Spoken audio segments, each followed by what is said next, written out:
Coba Anda bayangkan sebuah dunia yang hilang. Kutub utara, tapi lupakan dulu hamparan es sunyi yang kita kenal sekarang. Bayangkan hutan lebat gitu, di bawah cahaya aurora borealis, dan di sana ada dinosaurus. Kedengarannya kayak fiksi ilmiah banget ya. Iya kan? Peneliti juga awalnya mikir gitu. Skeptis banget mereka. Kita kan biasanya mikir dinosaurus itu ya di tempat panas, tropis gitu. Betul, tapi terus ada penemuan jejak kaki, terus fosil-fosil, ada herbivora raksasa, bahkan kerabat T-Rex juga ada di ujung utara bumi, di Alaska, Siberia. Itu yang bikin kaget sih. Ternyata mereka nggak cuma, sekedar lewat, tapi beneran hidup, berkembang biak malah, di Arktik yang kondisinya ekstrim banget. Nah, itu dia pertanyaannya. Gimana caranya? Mari kita coba telusuri bareng ya, misteri kutub utara di zaman purba ini. Gimana bisa makhluk segede itu? Ada Edmontosaurus yang makan tumbuhan, ada predator ganas kayak Nanooksaurus. Bisa gitu loh bertahan hidup, padahal kan kondisinya, wah gelap total, dingin menusuk berbulan-bulan gitu, sebelum akhirnya mereka punah. Apa ya rahasia adaptasi mereka? Oke, menarik nih. Mari kita bongkar satu-satu. Jadi, di periode Kapur itu sekitar 70 juta tahun lalu ya? Iya, sekitar segitu. Zaman dinosaurus akhir lah. Nah, kutub utara waktu itu ternyata jauh lebih hangat dari sekarang. Nggak ada tuh lapisan es permanen. Katanya dari analisis kimia tanah purbanya, paleosol ya, Betul, paleosol, tanah purba yang membatu. itu katanya suhu rata-rata tahunannya sekitar 6,4 derajat Celcius. Jauh lebih hangat sih dibanding sekarang tapi... Tapi jangan bayangin kayak pantai tropis juga. 6 derajat itu tetap dingin loh rata-ratanya. Musim dinginnya itu, wah brutal banget. Bayangin aja, suhu bisa anjlok sampai -10 derajat. Atau mungkin lebih dingin lagi. -10. Dan yang lebih parah, gelap total. Kira-kira 120 hari berturut-turut. Nggak ada matahari sama sekali. Itu yang namanya polar nights atau malam kutub itu ya? Iya, artinya apa? Tumbuhan nggak bisa fotosintesis. Sumber makanan utama, ya lenyap. Ini mimpi buruk, jelas. Apalagi buat herbivora raksasa, kayak Edmontosaurus. Fosil mereka kan paling banyak tuh di sana. Kelaparan itu ancaman nyata banget. Terus gimana dong mereka ngadepin kondisi kayak gitu? Pasti ada caranya kan? Kayaknya ada 2 strategi utama nih. Oke, apa aja tuh? Pertama, yang paling logis mungkin ya, migrasi massal. Oh, pindah tempat gitu ya? Kayak burung atau hewan-hewan di Afrika gitu? Mirip, kayak kawanan zebra sama wildebeest di Serengeti sekarang. Jadi diperkirakan puluhan ribu Edmontosaurus dan dinosaurus bertanduk kayak Pachyrhinosaurus itu jalan jauh ke selatan. Sebelum musim dingin parah datang, cari tempat yang lebih bersahabat lah. Mereka geraknya pasti rombongan besar, biar aman. Masuk akal. Terus, strategi kedua? Nah, ini yang nggak kalah menarik. Ada bukti kalau sebagian kawanan itu justru milih buat nggak pergi. Mereka menetap. Loh, ngapain? Nekat banget. Mungkin buat bersarang dan ngeramin telur. Nah, buktinya ini dari histologi. Histologi? Itu apa lagi? Itu studi jaringan tulang fosil pakai mikroskop. Jadi kayak kita baca cincin di pohon gitu loh. Tulang dinosaurus ini nyimpen rekaman hidup mereka. Oh, keren. Terus kelihatan apa di tulangnya? Kelihatan ada garis-garis pertumbuhan yang melambat banget, tipis gitu. Itu nandain masa-masa sulit. Kemungkinan besar ya pas musim dingin itu yang gelap dan makanan susah. Berarti mereka kelaparan dong ya pas musim dingin? Kemungkinan besar begitu. Dan banyak juga ditemukan fosil dinosaurus yang ukurannya masih kecil banget, masih muda. Artinya? Artinya, tingkat kematian pas musim dingin itu tinggi banget, terutama buat yang muda-muda. Perjuangannya berat lah buat bertahan hidup. Waduh. Oke. Nah, kalau herbivoranya berjuang, gimana predatornya? Kan mereka juga ngalamin dingin dan gelap yang sama. Pasti dong, mereka juga punya cara adaptasi sendiri. Salah satunya yang cukup terkenal itu Troodon. Troodon, yang karnivora kecil itu kan? Iya, relatif kecil, tapi fosil giginya tuh banyak banget ditemukan di sana.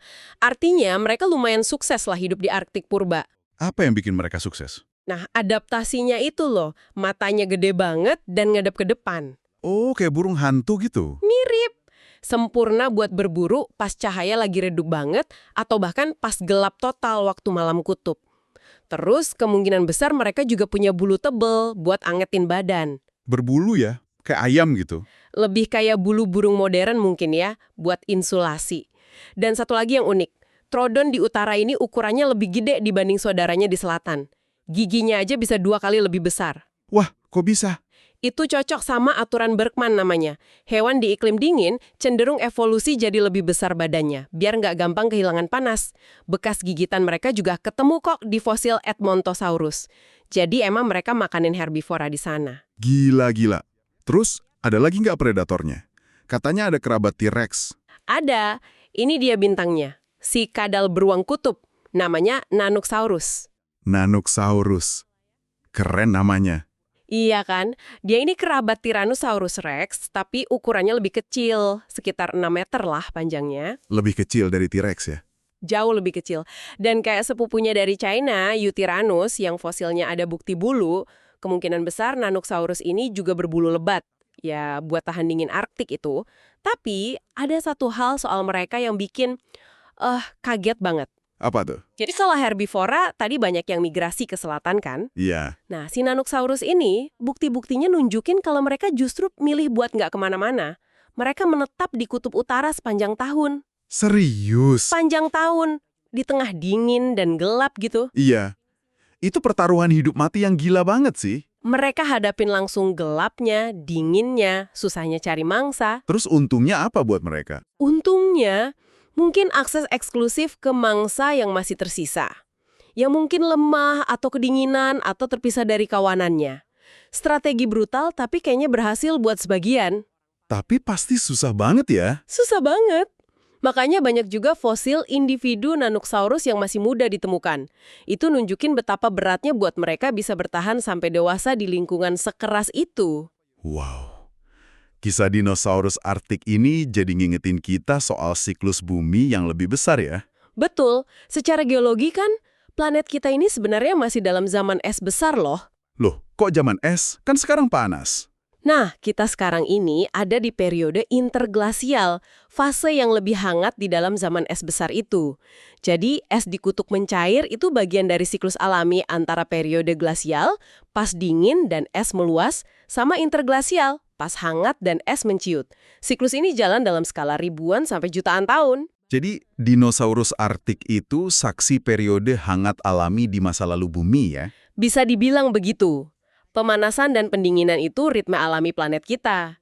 Kepunahan dinosaurus global sekitar 66 juta tahun lalu, termasuk yang di Arktik ini, kemungkinan besar ya karena peristiwa alami yang dahsyat. Entah itu letusan gunung berapi supermasif atau tumbukan asteroid. Itu bagian dari drama alam semesta. Ya meskipun akibatnya bencana besar. Nah, disinilah bagian yang bikin agak merinding ya. Gimana tuh? Siklus alami pemanasan dan pendinginan bumi itu kan jalannya lambat banget. Jutaan tahun gitu.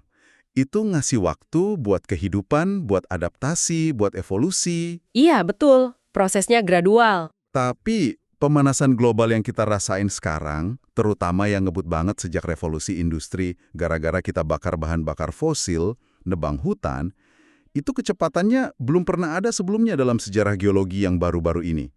Jauh-jauh lebih cepat dari siklus alami manapun. Skalanya beda jauh ya. Iya. Akibatnya, pencairan es jadi super cepat, habitat hilang di depan mata kita, bencana iklim makin parah di mana-mana. Jadi kalau kepunahan massal dinosaurus itu bagian dari siklus alam yang ya memang dahsyat, pemanasan super cepat yang terjadi sekarang ini yang jelas-jelas gara-gara ulah kita sendiri, rasanya kok kayak ngarahin kita ke babak kepunahan massal berikutnya ya. Pertanyaannya jadi, kalau kepunahan mereka dulu itu bagian dari drama kosmik alam, kali ini siapa atau apa pemicu utamanya? Sesuatu buat kita renungkan bareng-bareng mungkin ya.